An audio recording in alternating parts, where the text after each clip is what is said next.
Hello everyone, how are you all of you? So I hope you are all doing good. So today we will start our chapter number 6 in English and our chapter name is Time Travel. आज के हमारे lesson का नाम है Time Travel. तो चलिए start करते हैं अपने लेसन को. आपसे यहाँ पे बोला है इंट्रोडक्शन में introduce scientific concept such as time travel, envision futuristic scenarios and explore new idea to reflect on the consequences of scientific advancement. देखिए, जो भी हमारे नए साइंटिफिक कंसेप्ट होते हैं जैसे कि टाइम ट्रैवल हो गया, ये सभी चीज़ें होती हैं, जैसे कि फ्यूचरिस्टिक सिनेरियोज हो गए, यानी कि फ्यूचर में आने वाली जो चीज़ें होंगी, भविष्य में जिन चीज़ों की हम कल्पना पहले ही कर लेते हैं, ये सभी चीज़ों से क्या होता है, एक तो हम नए आइडियाज़ जो होते हैं उनको एक्सप्लोर करते हैं, उनको खोजते हैं, और इन सभी चीज़ों से किसका प्रभाव पड़ता है, किस चीज़ को दर्शाते हैं, ये जो हमारी साइंटिफिक एडवांसमेंट है, यानी कि हमारा जो साइंस है वो कितना आगे बढ़ चुका है, कितना एडवांस हो चुका है, इन सभी चीज़ों को दर्शाती हैं ये सभी चीज़ें. Writing short story and book review, creating user manual and book cover, इसमें साथ में जो साइंटिफिक एडवांसमेंट है इसको रिफ्लेक्ट किया जाता है, और साथ में जो राइटिंग शॉर्ट स्टोरी हो गई उसको लिखा जाना, बुक रिव्यू करना, और नए यूज़र मैनुअल और बुक कवर को क्या करना, क्रिएट करना, इन सभी चीज़ों के जो भी सभी कारण हैं इनको प्रदर्शित किया जाता है. ठीक है, तो चलिए स्टार्ट करते हैं. Read and understand connecting dots. यहाँ पे आपको कुछ बोला है, यहाँ पे समझने की कोशिश करेंगे. Find 3 English scientific fiction books and their author that predict the future. आपको सिंपली यहाँ पे बोला है आपको 3 ऐसी साइंस से रिलेटेड फिक्शन बुक्स ढूंढनी है और उनके ऑथर्स के बारे में, यानी कि वो ऑथर्स जिन्होंने साइंस से रिलेटेड जो भी फिक्शन बुक्स हैं वो लिखी हो, और साथ में जिन्होंने फ्यूचर को प्रेडिक्ट किया हो या फ्यूचर के बारे में कुछ भी भविष्यवाणी की हो. The time travelers' discovery in the year 2250, the world had advanced beyond imagination. Time travellers discovery के अनुसार, यानी कि इस साल में ईयर 2250 में जो वर्ल्ड होगा वो इमेजिनेशन से भी परे होगा, जिसकी हम कल्पना भी नहीं कर सकते, उससे भी परे होगा. It was a time of great scientific progress and technological Marvels.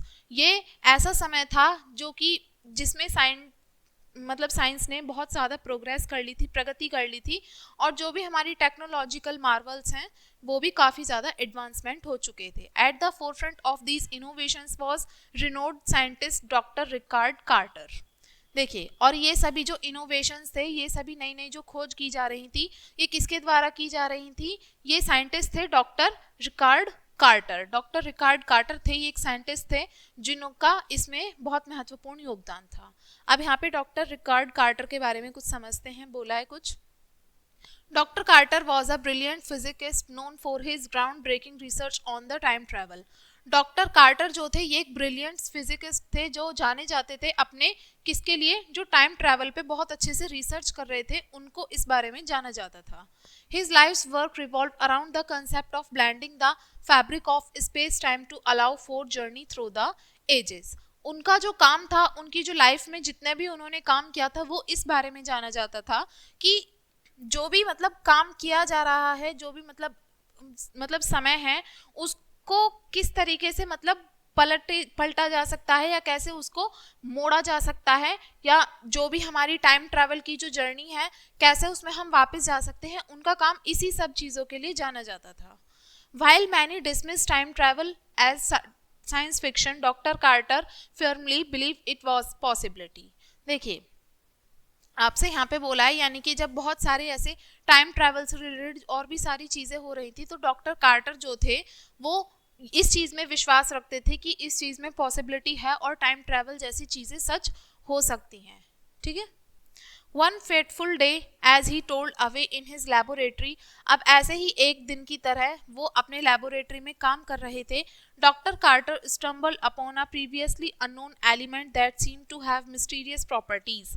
अब क्या हुआ, डॉक्टर कार्टर जो थे एक अननोन एक ऐसा एलिमेंट था, पुराने एक ऐसा तत्व था जो कि अनजाना था, जिसको जाना भी नहीं गया था, उसके ऊपर काम कर रहे थे, और को थोड़ी वहाँ पे मिस्टीरियस प्रॉपर्टीज उसके अंदर, उस एलिमेंट के अंदर दिखाई दी.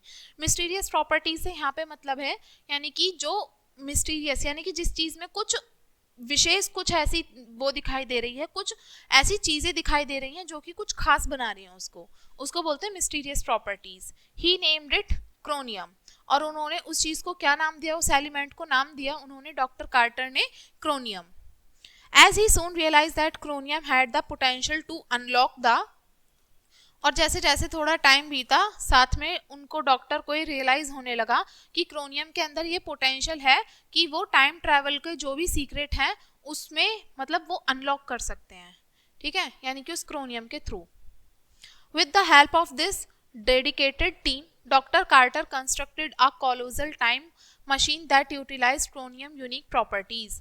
और इस अपनी जो उनकी डेडिकेटेड टीम थी यानी कि अपने काम के प्रति जो सजग जो उनकी टीम थी उसके साथ में मिलकर डॉक्टर कार्टर ने एक कॉलोजल टाइम मशीन बनाई, ठीक है, और जिसमें कि क्रोनियम की जो अलग यूनिक प्रॉपर्टीज थी उनका इस्तेमाल करके.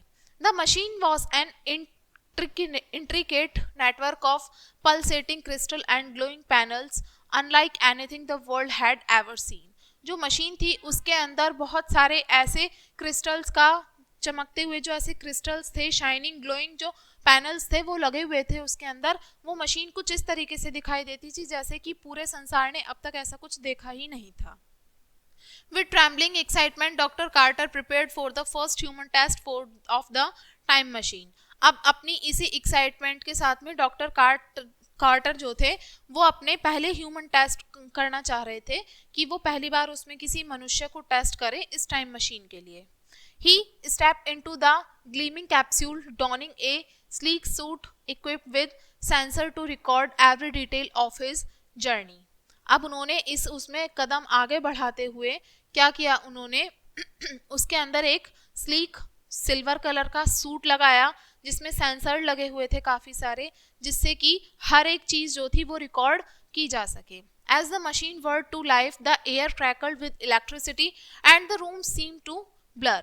अब जैसे जैसे मशीन जो थी क्या हो रहा था, मशीन आगे की तरफ मतलब जैसे वो काम करना उसमें शुरू हो रहा था वो जो थी उसमें हवा में क्रैकल दिखाई देने लगे थोड़े बिजली के साथ में और धीरे धीरे कमरे में धुंधलापन छाने लगा. Doctor Carter was propelled forward through the ages, witnessing history unfold before his eyes. अब डॉक्टर कार्टर जो थे वो आगे की तरफ बढ़ रहे थे, बहुत सारी एज अपना उन्होंने समय इस चीज़ में बिता दिया था और वो गवाह बन रहे थे जो कि इतिहास में अब तक ऐसा कुछ नया होने जा रहा था उसके बारे में डॉक्टर कार्टर अपनी आंखों पर उनको विश्वास नहीं हो रहा था. He found himself standing amidst the ancient pyramid of Egypt, marveling at the construction of these magnificent structures. अब कुछ समय बाद उन्होंने अपने आप को कहाँ पर पाया, जो हमारे प्राचीन पिरामिड हैं इजिप्ट के वहाँ पर पाया और वहाँ पर उन्होंने देखा कि ये जो हमारे बहुत अच्छे जो स्ट्रक्चर ढांचे तैयार हो रहे थे उस समय के वहाँ पे पहुँच गए वो, उन्होंने अपने आप को वहाँ पर पाया. Then in the blink of an eye he was in the midst of the Renaissance, watching great artists create masterpiece that world endure for centuries. और कुछ समय बाद में पलक झपकते ही उन्होंने अपने आप को कहाँ पर पाया, बहुत सारे ऐसे कलाकारों के बीच में पाया जहाँ पर कुछ महान कलाकार कुछ मास्टरपीस बना रहे थे जिसको संसार सदियों के लिए याद रखने वाला था, शताब्दियों के लिए याद रखने वाला था. उनके बीच में पलक झपकते ही डॉक्टर कार्टर ने अपने आप को वहाँ पाया. Dr. Carter adventure continued, taking him to the witness the first flight of the Wright brothers. और डॉक्टर कार्टर के एडवेंचर को जारी रखते हुए वो उनको कहाँ पर ले गया, जो राइट ब्रदर्स थे जिन्होंने एरोप्लेन बनाया था, पहली उड़ान जिन्होंने भरी थी राइट ब्रदर्स ने, उनको भी मतलब उनका भी गवाह बनाया. डॉक्टर कार्टर ने उनको भी वहाँ पे आंखों देखा. The signing of the Declaration of Independence and landing on the moon. और साथ में जो इंडिपेंडेंस जो थी जब हमें आज़ादी मिली थी उसकी घोषणा हो रही थी, उसके साथ में जो वो चांद पर भी पहुंच गए. He revealed in the beauty of the past and promise of the future. वो उन्होंने जो आगे के लिए जो भी पास्ट में जितने भी सारे क्या हो रहे थे, पास्ट की जितनी भी सारी सुंदरता थी उस सभी को उन्होंने देखा और जो भविष्य के लिए और उन्होंने क्या किया, प्रॉमिस भी किया. However, Dr. Carter soon realized that his time traveling journey were not without consequences. अब डॉक्टर कार्टर को जल्दी ही ये एहसास होने लगा कि उनकी जो ये टाइम ट्रैवलिंग जर्नीज हैं, यात्राएं हैं, ये बिना किन्हीं कारणों के तो नहीं हैं. He observed how even the slightest interference in the past could create ripples in the timeline. अब वो ये ऑब्जर्व करने लगे कि कैसे जो छोटे छोटे जो इंटरफ्रेंस थे पास्ट में वो कैसे टाइमलाइन के बीच में रिपल्स क्रिएट कर रहे थे, altering the course of history in force and ways. ठीक है, determined to learn from his discoveries, Dr. Carter returned to the present and began analyzing the data collect from his journeys। अब अपनी इन खोजों से क्या करके, मतलब आगे बढ़ते हुए, डेटरमाइन करते हुए, डॉक्टर कार्टर अपने प्रेजेंट में, वर्तमान काल में वापस आए और उन्होंने फिर से जो डेटा अपनी जर्नियों के द्वारा जो भी यात्राएं करी थी उन्होंने, उसमें जो भी डेटा उन्होंने कलेक्ट किया था उन सभी को क्या किया, एनालाइज करना शुरू किया। He realized that time travel held immense potential not just for exploration but also for understanding the intricacies of cause and effect in the universe। और जल्दी ही उनको ये रियलाइज होने लगा कि टाइम ट्रैवल जो है उसके अंदर जो भी पोटेंशियल है वो सिर्फ और सिर्फ खोज करने के लिए नहीं है, बल्कि ये समझने के लिए है कि जो चीज़ें ब्रह्मांड में हो रही हैं उनका कारण क्या है और उनका प्रभाव क्या होने वाला है। As Dr. Carter shared his findings with the scientific community, the world was captivating by the possibility of time travel। अब डॉक्टर कार्टर जो थे वो अपनी जो भी उन्होंने खोज की थी वो उन्होंने जो भी साइंटिस्ट थे बहुत सारे बड़े बड़े उनके साथ में शेयर की। अब जो वर्ल्ड था वो किस में कैप्टिवेट हो गया था कि ये चीज़ वर्ल्ड को, पूरे संसार को समझ में आने लगी थी टाइम ट्रैवल जैसी चीज़ें सच में पॉसिबल हो सकती हैं। Government and researcher around the globe came together to establish protocol and guidelines to ensure responsible time travelling exploration. अब इसमें सरकार और जो भी हमारे रिसर्चर्स थे, यानी कि खोज करने वाले जो लोग थे पूरे संसार से, वो सभी इकट्ठा हुए, एक जगह हुए और उन्होंने मिलकर बहुत सारे प्रोटोकॉल्स बनाए और गाइडलाइंस बनाई कि इन सभी चीज़ों का इस्तेमाल करने के बावजूद ही आप टाइम ट्रैवल मशीन जैसी चीज़ों का प्रयोग कर सकते हैं। In the years that followed, time travel began a regulated and respected field of study। अब इन सालों में, ये जो कुछ साल चलते रहे, इस सालों में टाइम ट्रैवल जो था ये रेगुलेट चलने लगा और साथ में ये बहुत ही रेस्पेक्टेड फील्ड बन गया स्टडी के लिए। Doctor Carter's pioneering work open up new avenues for scientific understanding and exploration. Doctor Carter का ये जो बहुत अच्छा काम उन्होंने किया था, उन्होंने यानी कि जो साइंटिफिक अंडरस्टैंडिंग है और जो भी एक्सप्लोरेशन है खोज करने के लिए, यानी कि नए नए कारण दिए, नए नए एवेन्यूज प्रोवाइड कराए, नई नई अपॉर्चुनिटी प्रोवाइड कराई कि उस क्षेत्र में आगे काम किया जा सके। The world celebrate this ground breaking contributions as he became a symbol of scientific achievement and wonder. अब जो पूरा संसार था ये जो उनका कॉन्ट्रीब्यूशन था उसको सेलिब्रेट कर रहा था, जश्न मना रहा था, और वो किस चीज़ का सिंबल बन गया था, साइंटिफिक अचीवमेंट का, यानी कि साइंस के लिए ये बहुत ही अच्छी अचीवमेंट थी टाइम ट्रैवल जैसी चीज़। As the year pass doctor Carter discoveries counted to shape the future of scientific exploration. अब जैसे जैसे साल बीतते गए डॉक्टर कार्टर की जो खोज थी ये वो लगातार क्या होती रही, जो साइंस में और भी सारी चीज़ों में जिसमें भी खोज होती है उनको शेप देने लगी, यानी कि साइंस में आने वाली जितनी भी सारी चीज़ें होने वाली थी उनको आकार देने के लिए डॉक्टर कार्टर की जो ये जो खोज थी वो काम आने लगी। The mysteries of time travel were no longer confined to the realm of science fiction but rather a reality that sparkled the imagination of generation to come। देखिए ये जो भी मिस्ट्रीज हैं टाइम ट्रैवल की अब बहुत ज़्यादा लंबी तो नहीं रह गई हैं साइंस फिक्शन के लिए, लेकिन अब भी एक रियलिटी ऐसी है जिसमें कि इमेजिनेशन जो हम कल्पना करते हैं आने वाली जो हमारी जनरेशन्स हैं वो शायद अब भी कई बार हमें लगता है कि वो सही हो जाएगी।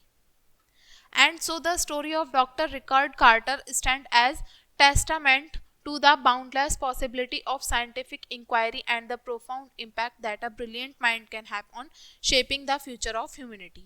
तो ये डॉक्टर रिकार्ड कार्टर की जो कहानी है, उन्होंने जो बाउंडलेस पॉसिबिलिटीज़ थी, यानी कि जो भी उनकी बाउंडलेस पॉसिबिलिटीज़ थी साइंटिफिक इंक्वायरी से रिलेटेड, उन सभी को हटके उन्होंने अलग काम किया और साथ में ये चीज़ बताई कि जो ब्रिलियंट माइंड है वो कैसे इन सभी चीज़ों को आगे बढ़ के ऐसी नई नई चीज़ों की खोज कर सकता है। ठीक है, तो ये था हमारा लेसन। चलिए इस लेसन के वर्ड मीनिंग देखते हैं। वर्ड मीनिंग में हमारा फर्स्ट वर्ड है रिनोड। रिनोड का मतलब होता है फेमस, यानी कि जिसको बहुत अच्छे से जाना जाता हो। कॉलोसल, कॉलोसल का मतलब है बहुत बड़ा, लार्ज या फिर मैसिव जिसको बोलते हैं, extremely large you can say. Intricate, intricate means complex यानी जटिल। पल्सेटिंग, पल्सेटिंग का मतलब होता है बीटिंग रिदमेटिकली, यानी कि जो रिदम से बीट हो रहा हो, या यानी कि जो बीट होती है उसके अनुसार चल रही हो चीजें। एंड्योर, एंड्योर का मतलब होता है टू टॉलरेट और बियर अ डिफिकल्ट सिचुएशन और हार्डशिप, यानी कि बहुत ही कठिन परिस्थिति से गुजरना। पियोनरिंग, पियोनरिंग का मतलब होता है जिसके अंदर कुछ नए आइडियाज हों, नए विचार हों, नए तरीके हों, या फिर नई कोई टेक्निक हो। अनफॉरसीन, अनफॉरसीन का मतलब होता है अनएक्सपेक्टेड, यानी कि जिसकी कल्पना ना की जा सके। कैप्टिवेटेड, कैप्टिवेटेड मीन्स टू फैस्किनेट और एंचेंट। इंट्रिकेसीज, इंट्रिकेसीज का मीन्स होता है कॉम्प्लेक्स डिटेल्स, यानी कि जटिल जो भी हमारी डिटेल्स होती हैं, बारीकियां होती हैं, उनको बोलते हैं इंट्रिकेसीज। नेक्स्ट वर्ड है profound, profound means having deep insight और अंडरस्टैंडिंग, यानी कि किसी चीज के बारे में गहराई से जानना या फिर समझना। ठीक है, तो ये था हमारा लेसन एंड आई होप आपको ये लेसन समझ में आ गया होगा। वीडियो को यहीं पे एंड करेंगे इसी लेसन के साथ में, एंड थैंक्स फॉर वॉचिंग।